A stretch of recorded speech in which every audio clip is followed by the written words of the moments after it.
할렐루야.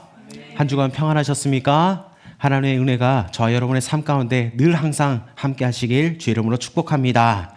저는 여러분과 함께 오늘 에베소서 4장을 통하여서 그리스도의 몸을 세우라 라는 제목으로 하나님 말씀 증거하도록 하겠습니다. 하나님께서는 우리를 다양하게 지으셨습니다. 그래서 교회에서도 보면 누군가는 새 가족을 잘 섬기는 분들이 있고 또 상담을 잘 하시는 분들이 있습니다. 그리고 찬양을 잘 하시는 분도 계시고 또 잘 가르치시는 분도 있고 또 기도의 중보권이 강한 분도 계십니다. 이런 다양함이 하나님이 의도하신 조화의 아름다움이라는 겁니다. 하나님은 모든 성도들에게 은사, 은혜의 분량을 주셨습니다. 이 말은 모든 사람에게 다르게 그러나 꼭 필요한 만큼의 은혜와 은사를 주셨다는 겁니다. 그런데 그 은사는 단지 개인의 구원의 은사가 아니라 공동체를 세우는 사역적 은사라는 겁니다. 우리는 하나님의 부르심을 받은 자들입니다. 그 부르심을 받은 자들에게는 마땅히 합당한 삶이 있는데 성령이 하나 되게 하신 것을 힘써 지키는 겁니다. 그렇게 하기 위해서 지난주에 살펴봤던 것처럼 겸손해야 되고 온유해야 되고 오래 참아야 되고 사랑으로 용납할 줄 알아야 합니다. 우리가 각기 다른 은사를 받았지만 그 목적은 하나라는 겁니다.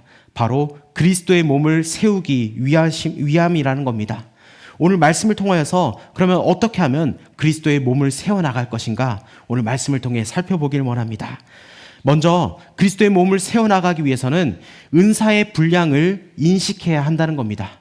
은사의 분량을 인식하라. 우리 본문 7절 말씀을 우리 다 같이 한번 읽어보도록 하겠습니다. 시작. 우리 각 사람에게 그리스도의 선물의 분량대로 은혜를 주셨나니. 아멘. 예수님께서 승천하신 후에 각 사람에게 은혜를 나눠주셨습니다. 이 은혜는 헬라어로 카리스라는 단어인데 이 말은 은혜, 은사라는 뜻입니다. 이 은혜, 은사는 동일하지 않고 분량대로 주셨습니다. 여러분, 은사는 그리스도의 선물입니다. 은사는 두 가지로 나타나는데 기능적인 은사와 직분적 은사가 있습니다. 그런데 그것을 주실 때 각 사람에게 그 분량대로 주셨다는 겁니다. 이 말은 측정된 대로 주셨는데 사람을 지으신 하나님이 그 사람에게 무엇이 얼마만큼 필요한가를 아신다는 겁니다. 이 은사를 주시기 위해서 우리 주님께서 내려오시고 성육신하시고 올라가셨다, 부활하셨다는 겁니다. 우리 본문 8절 말씀 한번 읽어볼까요? 8절입니다. 시작. 그러므로 이르기를 그가 위로 올라가실 때에 사로잡혔던 자들을 사로잡으시고 사람들에게 선물을 주셨다 하였도다. 아멘. 여기에 사로잡혔다는 자는 바로 마귀에게 사로잡혔던 자들입니다. 바로 우리가 전에 마귀에게 사로잡혔던 자들, 즉 포로되었던 자들인데 예수님이 십자가에서 사단의 권세를 깨트리시고 다시 우리들을 사로잡으셨다는 말입니다. 원래 우리는 죄에 포로되고 사단에게 포로되었던 자들인데 예수 그리스도께서 우리에게 자유를 선포해 주셨다는 겁니다. 누가복음 4장 18절과 19절에 말씀합니다. 주의 성령이 내게 임하셨으니 이는 가난한 자에게 복음을 전하게 하시려고 내게 기름을 부으시고 나를 보내사 포로된 자에게 자유를, 눈먼 자에게 다시 보게 함을 전파하며 눌린 자를 자유롭게 하고 주의 은혜의 해를 전파하게 하려 하심이라 하였더라. 이렇게 말씀하십니다. 이 말은 에베소서에서는 예수님이 이 땅에 오셔서 사단에게 사로잡혔던 자들을 다시 사로잡았다고 표현하는 겁니다. 그리고 사로잡은 성도들에게 선물을 주셨다고 말씀하고 있습니다. 이거는 시편 68편을 인용한 것인데 여러분 오늘 말씀해 보니까 기억으로 그렇게 되었을 겁니다. 해서 시편 68편 18절 성경책 밑에 각주에 보면 시편 68편 18절 이렇게 되어 있습니다. 이 말씀 제가 읽어드릴게요. 주께서 높은 곳으로 오르시며 사로잡은 자들을 취하시고 선물들을 사람들에게 받으시며 반역자들로부터 받으시니 여호와 하나님이 그들과 함께 계시기 때문이로다. 이렇게 말씀하고 있습니다. 즉 전쟁에서 포로 잡힌 자들에게 주님께서 다시 사로잡아 취하시면서 그때 빼앗은 탈취물, 전리품을 선물로 나누어 주셨는데 예수님께서 내려오셔서 사단에게 죄로 사로잡혔던 자들을 다시 사로잡으시고 그들에게 은사를 선물로 주셨다는 겁니다. 시편에서 이 탈취물을 나눠준 것을 에베소서에서는 예수님이 위로 올라가실 때 각 사람에게 선물로 주셨다고 말씀하고 있는 겁니다. 예수님은 자신의 은혜를 흘려보내시면서 각 지체가 사역에 참여하도록 부르셨다는 겁니다.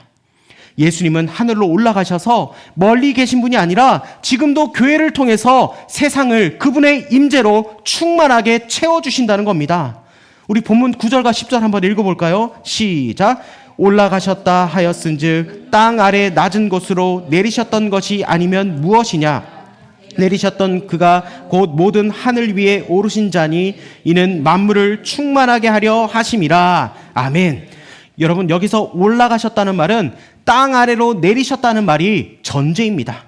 마찬가지로 내리셨다는 말은 원래 하늘에 계시다가 오셨다는 말이 전제된 것으로서 그리스도께서 다시 그 자리로 올라가셨다는 말입니다. 그런데 왜 올라가실 때 다시 사로잡힌 자들을 사로잡고 선물을 주셨냐 하면은 이는 만물을 충만하게 하시려고 그렇게 하셨다는 겁니다. 여러분, 우리는 에베소서를 통해서 바울의 기도가 무엇인지 살펴봤습니다. 지혜와 계시의 영을 주사 하나님을 알게 하시고 부르심의 소망이 무엇이며 그 부르심의 소망을 살 때에 주신 기업의 영광의 풍성함이 무엇이며 하나님의 힘의 능력으로 역사하심을 따라 우리 믿는 성도들에게 베푸신 그 은혜를 알게 해달라. 이것이 바로 바울의 기도였습니다. 그리고 그 은혜가 예수님에게 먼저 나타나셨는데 첫 번째는 죽은 예수를 다시 살리시고 두 번째로 그를 보좌 우편에 왕노릇하게 하셨고 세 번째는 만물 위에 교회의 머리로 두셨다고 우리가 에베소서를 통해서 살펴봤습니다. 그러면서 교회는 하나님이 만물을 충만하게 하시려고 충만히 거하시는 곳이라고 했습니다. 이렇게 하나님은 교회를 통해서 만물을 충만하게 하시는데 교회가 가진 것이 있어야 만물을 충만하게 할 수 있기 때문에 즉 은사를 주셨다는 겁니다. 여러분, 은사는 개인의 명예가 아니라 바로 공동체의 유익을 위해서 주신 것입니다. 그 주신 이유는 바로 세우기 위함이지 자랑하기 위함이 아니라는 겁니다. 여러분, 교회는 은사를 나누는 공동체입니다. 그래서 세상 속에 방향을 제시하고 시대를 분별하고 우리의 시선이 잃은 영혼을 향하고 세상 속에 상처를 입은 자를 품고 세상 속에 진리를 가르쳐서 각자 주신 은사의 분량대로 쓰임받을 수 있는 저와 여러분 되길 주의 이름으로 축복합니다. 두 번째로 그리스도의 몸을 세워나가기 위해서는 성도를 온전하게 하여 봉사하게 해야 한다는 겁니다. 성도를 온전하게 하여 봉사하게 해야 한다. 우리 본문 11절과 12절을 우리 다시 한번 더 읽어보도록 하겠습니다. 시작.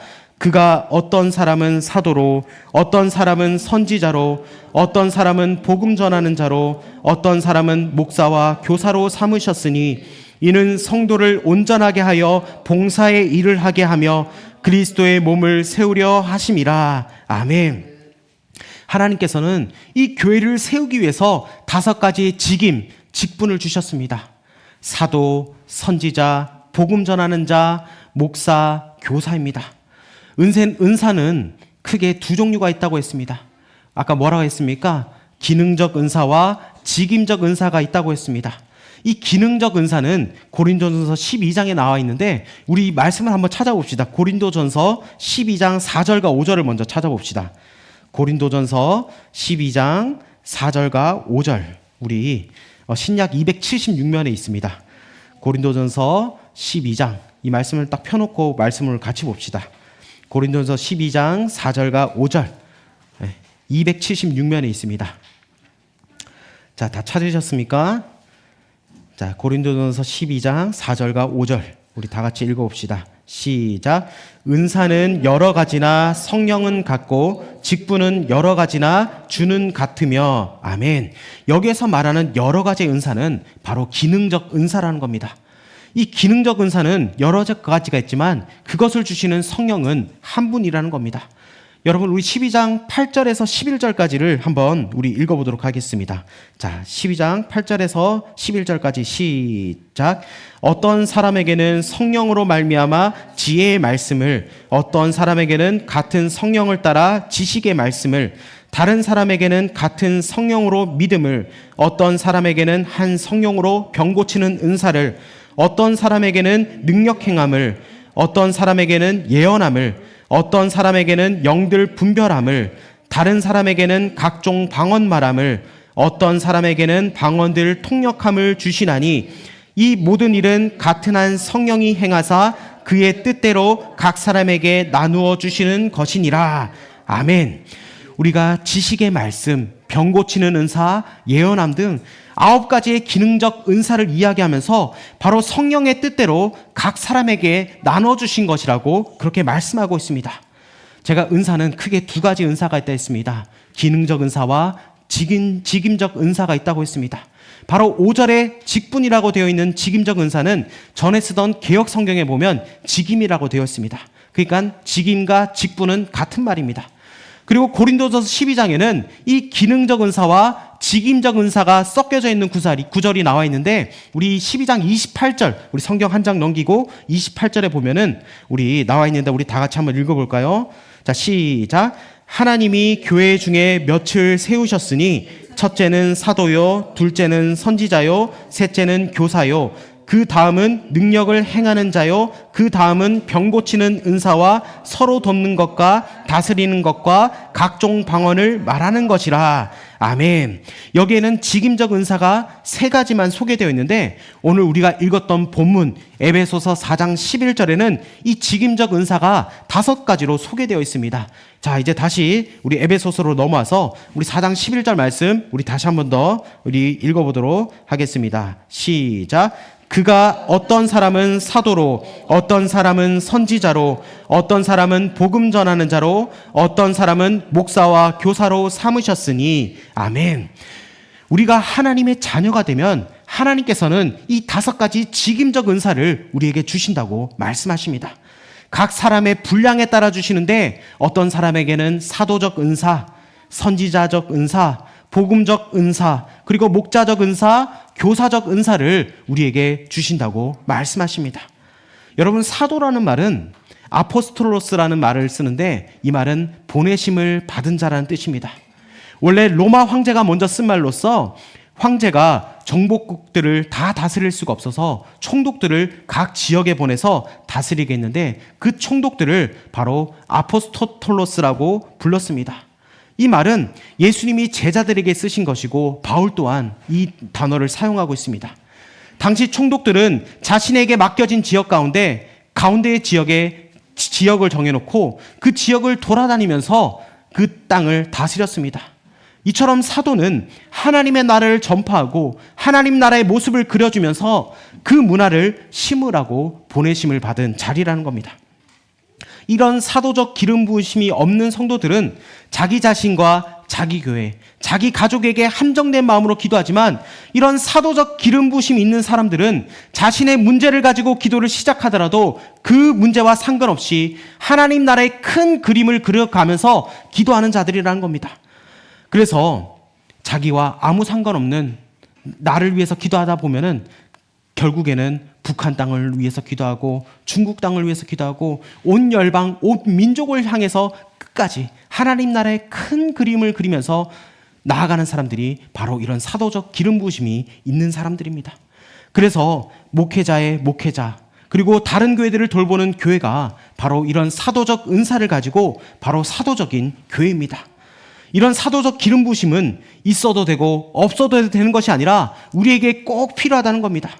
이런 사람들이 세워져야 각 교회가 살아난다는 겁니다. 하나님은 우리에게 선물을 주십니다. 교회에게 만물을 충만케 하라고 이 선물을 주셨다는 겁니다. 그런데 왜 오늘날의 교회는 왜 만물의 필요를 채우지 못하겠습니까? 예전에는 은과 금은 내게 없거니와 예수 그리스도의 이름으로 일어나 걸으라 하면 일어나 걷고 나음을 입었습니다. 그런데 지금의 교회는 은과 금은 있는데 예수의 이름의 능력이 사라지고 있습니다. 교회를 다니는 성도조차 교회를 안 믿습니다. 교회를 답이라고 생각하지 않는데, 여러분, 세상이 어떻게 교회를 답이라고 생각할 수 있겠습니까? 여러분, 이 모든 것은 바로 속은 것에서 시작되었다는 겁니다. 오늘날 이것이 없다, 저것이 없다, 기적은 없다, 이런 말들에 교회가 다 무너졌다는 겁니다. 아닙니다. 여러분, 하나님은 지금도 일하고 계십니다. 우리 하나님은 살아계십니다. 하나님 우리의 모든 질병을 고쳐주시고 우리의 문제를 해결하시는 전능하신 하나님이십니다. 에베소서는 교회론을 적은 책입니다. 이 교회론이 말하는 교회는 이 5가지 직분, 이 오중직임적 은사가 풀어져 있는 교회라는 겁니다. 여러분, 우리가 회복되어야 될 것은 이 사도적인 것을 인정하는 교회가 되어야 되고, 이런 사도적 기름 부으심이 바로 우리 주변에서 세워져서 다른 교회들과 열방에까지 세워질 수 있는 주의 몸된 교회 되길 주의 이름으로 축복합니다. 두 번째는 선지자입니다. 이 선지자의 부르심을 잇는 사람을 한마디로 표현하면 하나님의 친구라는 겁니다. 뭐라고요? 다시 한번 해볼까요? 하나님의 친구. 더 정확하게 표현하면 하나님께서 친구로 삼아주신 사람들이라는 겁니다. 그래서 선지자는 보거나 듣거나 감동을 받아서 예언하는 사람들입니다. 나침반과 같이 방향을 제시해주는 사람으로서 사도 옆에는 반드시 선지자가 있어야 합니다. 하나님께서는 아브라함을 가리켜서 친구라고 말씀하셨습니다. 이 벗이라는 말은 개인적인 친분이 있는 친구라는 말도 있지만 선지자라는 의미도 포함하고 있다는 겁니다. 여러분, 친구의 특징은 무엇입니까? 친구는 먼저 친밀하다는 겁니다. 여러분, 친한 사람과 있으면은 여러분도 모르게 나의 속 얘기를 하게 되고 말이 많아집니다. 처음 본 사람과 친밀하게 대화를 나누지 않는 것처럼 하나님은 친구, 선지자로 삼으신 자들에게 하나님의 음성을 많이 들려주신다는 겁니다. 그리고 친구의 특징 두 번째는 비밀이 없다는 겁니다. 가까운 친구일수록 여러분 비밀이 없습니다. 하나님은 모든 사람에게 다 말씀하기를 원하시지만 특별히 친구로 삼은 자들을 통하여서 자신의 비밀을 알려주신다는 겁니다. 아모스 3장 6절과 7절은 말씀합니다. 성읍에서 나팔이 울리는데 백성이 어찌 두려워하지 아니하겠으며 여호와의 행하심이 없는데 재앙이 어찌 성읍에 임하겠느냐. 주 여호와께서는 자기의 비밀을 그종 선지자들에게 보이지 아니하시고는 결코 행하심이 없으리로다. 그렇게 말씀합니다. 여호와의 행하심이 없는데 어찌 성읍에 재앙이 임하겠느냐고 말하고 있습니다. 하나님이 시켰기 때문에, 하나님이 전쟁 가운데 행하심이 있기 때문에 그 일이 일어난다는 겁니다. 여러분, 하나님이 허락하지 않고 시키지 않았는데 일어나는 일은 없다는 겁니다. 즉 우연은 없다는 겁니다. 그런데 재앙을 일으키시기 전에 반드시 자기 종 선지자에게 내가 아무개 성읍에 이런 재앙을 일으킬 것이다 라고 말씀해 주신 뒤에 그 재앙을 일으키신다는 겁니다. 그래서 비밀이라고 표현된 것은 미래에 일어날 하나님만 알고 계시는 일이기 때문입니다. 기근이나 전쟁이나 어떤 일에도 선지자들에게 보이지 않고 행하심이 없다고 말씀하십니다. 창세기 18장 17절에 여호와께서 이르시되 내가 하라는 것을 아브라함에게 숨기겠느냐. 여러분, 이 말을 쉽게 의역하면 내가 하려고 하는 것을 다른 사람에게는 몰라도 아브라함에게 숨기겠느냐, 이 의미입니다. 여러분, 창세기 18장에 하나님께서 하시려는 일이 무엇입니까? 바로 소돔과 고모라를 동성애고로 죄가 찼으니 불로 심판하시겠다는 그 이야기가 창세기 18장에 나와 있습니다. 이 일에 대해서 아브라함에게는 숨기지 않고 미리 말씀해 주시겠다고 우리 하나님께서 말씀하셨습니다. 아브라함이 당시에 사는 동네는 그 당시에 헤브론이었습니다. 그리고 여러분, 심판의 장소는 어디입니까? 소돔과 고모라였습니다. 즉 헤브론은 이 소돔과 고모라와는 상관없는 지역입니다. 제가 위치를 찾아보니까 여러분, 이 헤브론은 어디 있냐면은 서울입니다. 우리나라로 말하면. 그리고 소돔과 고모라는 이 울산입니다. 이 거리가 얼마만큼 됩니까? 엄청 멀지 않습니까? 그런데 하나님께서는 아브라함을 통해서 말씀하셨다는 겁니다. 여러분, 바로 친구된 아브라함에게 하나님께서 말씀하신 겁니다. 이것은 하나님 나라의 사역 원리와 같다는 겁니다. 하나님이 허락하시지 않으면 이 땅에 아무 일도 일어나지 않습니다. 그리고 일을 행하실 때는 하나님의 친구된 자, 선지자들에게 미리 알려주신다는 겁니다. 하나님의 친구로서 하나님의 행하실 일을 미리 듣는 겁니다. 그리고 심판의 말씀에 대한 그 비밀을 그 도시나 나라 또한 개인에게 전달해 주신 겁니다. 또 어떤 경우에는 전달하지 않고 하나님께 나아가서 이 심판이 임하지 않게 해달라고 하나님과 씨름하며 중보하는 겁니다. 좋은 일은 하나님의 뜻이 이루어졌을 때 교만하지 않게 하기 위해서이고, 안 좋은 일은 스스로 돌이키게 하기 위해서 미리 알려주시는 겁니다. 여러분, 우리가 선지자를 인정해야 하나님으로부터 오는 나를 향한 그 계획을 듣고 우리가 준비할 수 있고, 하나님이 나를 향해서 세우신 그 좋지 않은 심판의 계획을 듣고 우리는 우리는 대비할 수 있다는 겁니다. 여러분, 사람의 말이 아닌 하나님의 말씀으로 위로해주고 격려하여서 귀한 선지자적 부르심을 회복할 수 있는 저와 여러분 되길 원합니다. 세 번째로, 복음 전도자는 쉽게 말하면 김삿갓의 영을 가진 사람들입니다. 이리저리 돌아다니면서 복음을 전하는 사람입니다. 이 사람들은 특징이 있습니다. 사람들과 교제하는 것을 좋아해서 주로 카페나 그리고 사람들이 많은 곳에 가서 수다를 떨고 앉아 있습니다. 그래서 같이 커피를 마시고 같이 교제하는 사람들을 정말 하나님의 성전으로 불러오는 사람들입니다. 그런데 교회가 이 복음 전도자에 관한 눈이 없으면 이렇게 밖에서 사람들을 만나는 것을 좋아하는 전도자들을 교회 일은 열심히 하지 않고 맨날 농땡이 친다고 그렇게 말을 합니다. 그런데 이 전도자들을 교회 안에 다 묶어두면은 하나님의 부르심을 못 읽어내는 겁니다. 이런 사람들을 인정해주고 장을 주고 풀어놓게 해서 다니게 할 줄 알아야 그 교회가 건강한 교회가 된다는 겁니다. 여러분, 성도들로 하여금 이 부르심에 합당한 사역을 하게 하면 진짜 교회가 힘이 있어진다는 겁니다. 각 사람이 다 하나님의 나라의 용사가 될 수 있는 저와 여러분 되길 주 이름으로 축복합니다. 네 번째는 목사입니다. 이 목사는 신학교에 나와서 저처럼 목사 안수를 받은 목회자가 아니라 에베소서에서는 직임적 은사로 다루고 있습니다. 이 목사는 헬라어로 포이멘이라는 단어인데, 이 동사로 쓰일 때는 돌본다, 지킨다는 의미고, 명사로는 목자, 양치기입니다. 그래서 원문에 충실한 번역은 목자라고 번역되어야 합니다. 그래서 네 번째 직임은 목자적 부르심입니다.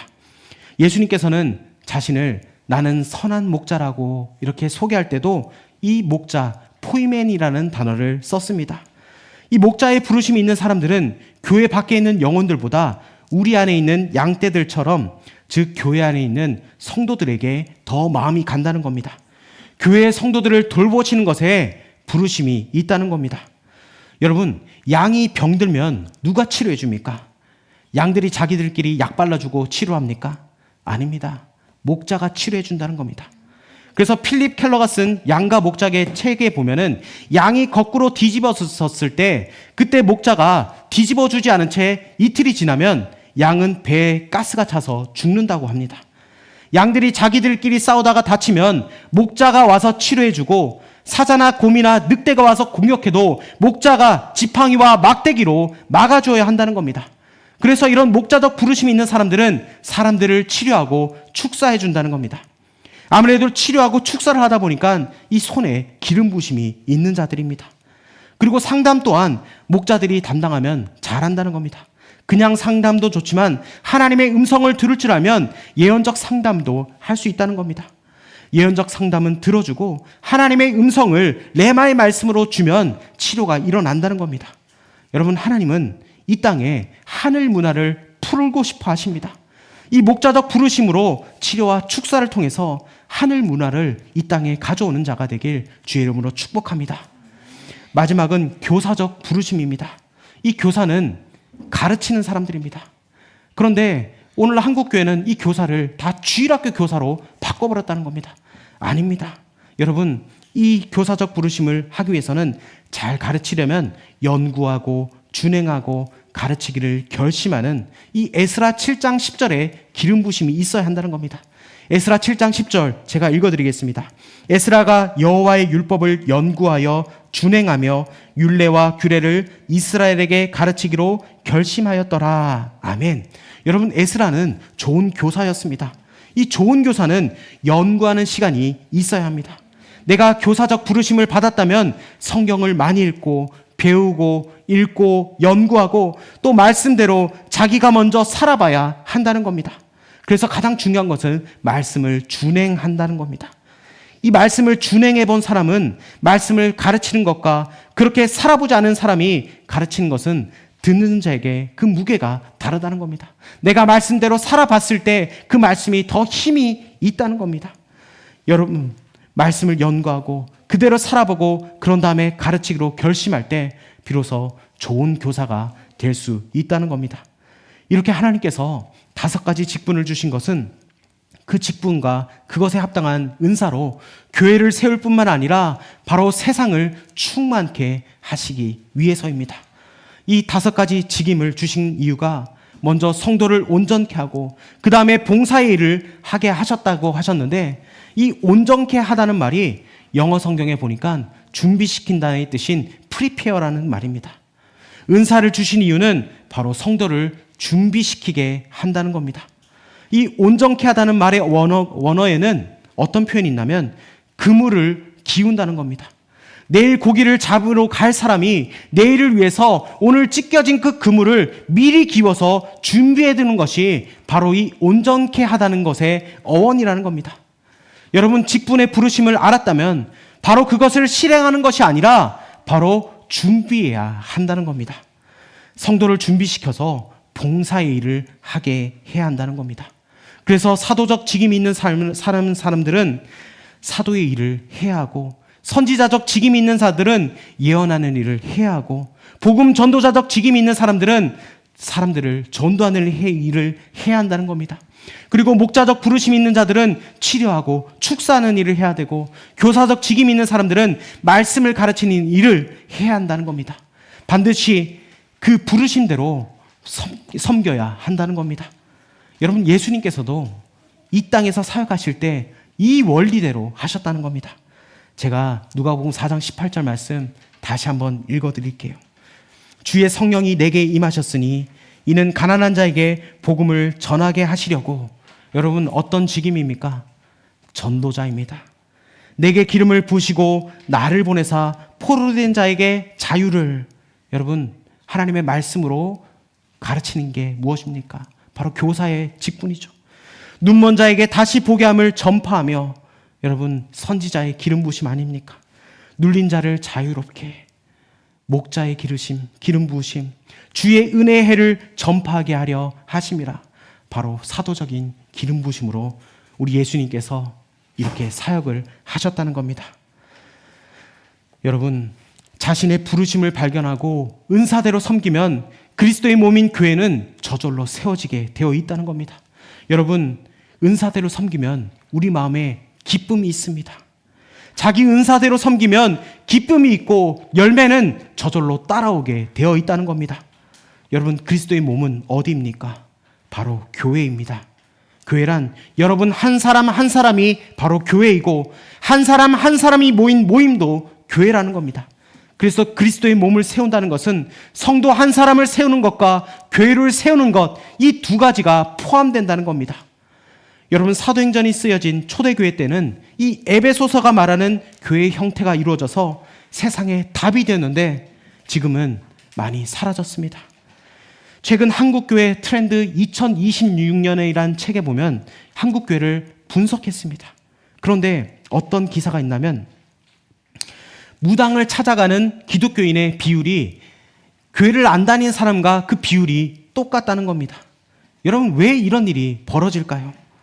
교회가 그 답을 주지 못하니까 여러분, 교회 다니는 사람조차 무당집을 찾아가는 것 아닙니까? 여러분, 절대 속으면 안 됩니다. 여러분, 교회가 답이 되어야 합니다. 여러분, 하나님이 답이십니다. 여러분, 무당에게 점집에 가면은 귀신에게 죄의 문을 열어주는 것이기 때문에 여러분, 절대로 가셔서는 안 됩니다. 그래서 교회에 오셔서 하나님의 비밀을 듣고 치료하고 축사하여서 건강한 하나님의 백성 되길 주의 이름으로 축복합니다. 여러분, 그리스도의 몸을 세우고 싶으십니까? 건강한 성도 한 사람, 건강한 교회가 되고 싶으십니까? 우리 다시 회복합시다. 하나님의 은사와 부르심에는 후회하심이 없다고 말씀합니다. 하나님이 여러분을 무엇으로 부르셨는지 알고 그 부르심에 순종하면 반드시 기쁨과 열매가 있다는 것을 여러분 꼭 기억하십시오.